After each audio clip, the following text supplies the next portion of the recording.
more on that development.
Since Nigerian military is now releasing details of their fight back, which includes the death of the two Boko Haram commanders, Abu Sa'ad as he's known, and his father. But this, of course, all comes as Boko Haram's leader, Abu Bakr Shekau, releases a pretty belligerent video message. Take a listen, Manisa. The latest video message from Boko Haram leader Abu Bakr Shekau. Pausing throughout to burst into laughter, Shekau claims responsibility for a recent spate of attacks across the northern Nigerian states of Borno and Yobe. The Nigerian government and its allies, Shekau says, have failed to contain Boko Haram, which adheres to its interpretation of strict Sharia law. We've killed countless soldiers, he says, and we're going to kill more. Our strength and firepower is bigger than that of Nigeria. Nigeria is no longer a big deal to us. As far as we're concerned, we will now comfortably confront the United States of America. The Nigerian military say a week before this message emerged, they had killed Shekau's second-in-command, Mamadou Boma. Something Shekau makes no reference to here, but military sources say they believe that could be behind this latest show of belligerence. This message was released around the same time that news broke of worshippers being gunned down in a mosque in Borno State. It's not known who carried out the attack, but police sources told CNN it bore all the hallmarks of the militant group. In the last 4 years that Boko Haram has waged its campaign of terror, the group has targeted churches, government buildings, aid organizations, even schools. It's also attacked Muslims that it accuses of collaborating with the government. Since May, Borno State has been under a state of emergency, including a complete communications blackout as Nigerian authorities hunt suspected militants. But local authorities tell CNN with no end to the violence in sight, some residents are taking matters into their own hands by arming themselves against the militants. This with the video message from Abu Bakr Shekau ringing loud. Whether Muslim or Christian, he says, we shall continue to kill anyone who stands against the will of Allah by opposing Sharia law. Those Nigerian military operations across the 3 states that Boko Haram claims as its base are still continuing. We apologize for the delay in airing that story on the Islamic militant group Boko Haram. There is calm in Cairo 1 day after Egyptian forces cracked down on supporters of ousted President Mohamed Morsi. But Wednesday's toll is still coming to light. The health ministry now reports 525 people were killed It was the bloodiest day since the 2011 revolution that removed Hosni Mubarak.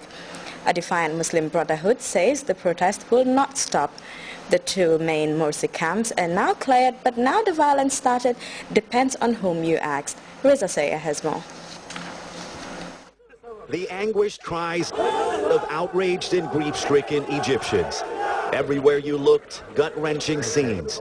Along a bloody sidewalk, a teenager sobbed as he knelt before his dead brother.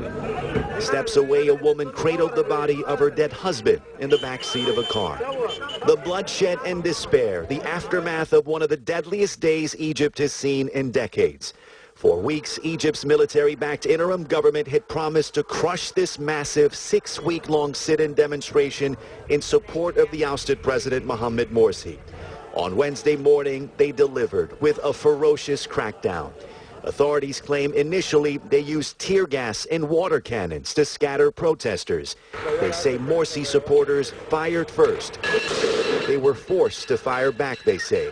What followed was hours of gunfire as security forces pushed in and Morsi supporters pushed back. We're right next to one of the front lines in this fight, one of the many face-offs here where you see Morsi supporters barricading themselves in with a makeshift wall made up of anything they could get their hands on. And then to my right here is the heart of the battle zone. Charred debris, tree branches.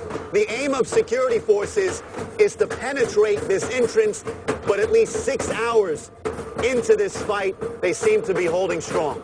At a nearby hospital and makeshift clinic, there was little room for the mounting casualties. Many had suffered gunshot wounds. At least 3 volunteer doctors claim security forces stormed the hospital and forced out the medics, effectively leaving scores of bloody bodies in government custody. They put their guns in our faces and said, you have to leave in 5 minutes. And we told them that there are many people, many injured people bleeding inside the hostel. And they said, it's not your business and go out now. By roughly 6 p.m., according to witnesses, security forces had taken full control of the sit-in, demolishing hundreds of tents and torching protesters' belongings. Thousands of angry Morsi supporters, many of them walking wounded, left in despair. For Egypt's military-backed interim government, it was mission accomplished at a steep cost. But the fury of Morsi backers in the Muslim Brotherhood signaled a movement determined to keep fighting. Reza Saya, CNN, Cairo. 1 year after police opened fire on a group of striking miners in South Africa, there has been another shooting that at the same time. A South African local union representative was shot there on Monday. This Friday marks 1 year to the day police shot workers at the Marikana mines. Now the company said police are investigating Monday's death. CNN's Kapela Muzobe brings us the latest. Speaking to people who were directly affected by that tragic incident that unfolded on the 16th of August, many of them say 12 months down the line, nothing much has changed. In fact, some analysts here in South Africa are saying that the underlying issues that led to that tragic event have not been dealt with. You mentioned earlier that the violence continues in the Marikana region. This violence blamed on labor union rivalry. I recently tracked down the family of one of the men who was killed during that incident, and they say life for them has become painfully harder. Take a look. He became known as the man in the green blanket, an outspoken leader during a wildcat strike at Lonmin Platinum Mine last August that shook South Africa and shocked the world. Police say most of the mine workers were armed and dangerous, but at the time, 34-year-old Mqineni Noki told CNN theirs was a peaceful protest for improved pay.